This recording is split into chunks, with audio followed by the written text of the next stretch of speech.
Praise lord. మన ప్రభు యేసుక్రీస్తు నామమున అందరికీ కూడా ఈ ఉదయకాల సమయంలో శుభాభివందనములు తెలియజేసుకుంటున్నారు. ఈ దినం దేవుడు మనకిచ్చినటువంటి ఒక గొప్ప నూతనమైన వాగ్దానము. అది సామెతల గ్రంథము 3వ అధ్యాయము 7వ లేఖనాన్ని మనం స్పష్టంగా చదువుకుందాం.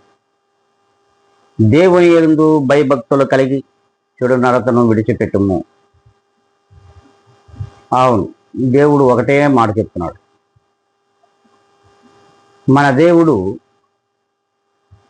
యథార్థముగాను నీతిగాను ఈ లోకమునకు వచ్చాడు. ఆయనే సత్య స్వరూపుడైనటువంటి దేవుడు. అట్టి ప్రభువైన యేసుక్రీస్తునందు భయభక్తులు కలిగి లోకములో మనం నడుస్తున్నటువంటి చెడు నడతను విడిచిపెట్టవలను అని దేవుని వాక్యమే స్పష్టంగా సెలవిస్తుంది. మరి ఈ రీతిగా మనం చెడు నడతను విడిచిపెట్టి నడుస్తూ ఉన్నామా?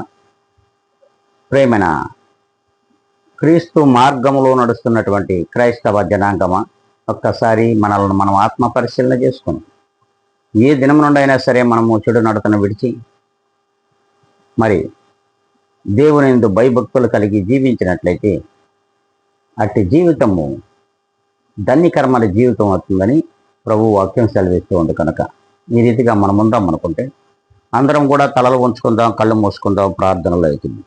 మహాపరిశుద్ధుడా, ప్రేమ నమ్మకము కలిగిన మా తండ్రి, నీకు వందనములు, కృతజ్ఞతలు.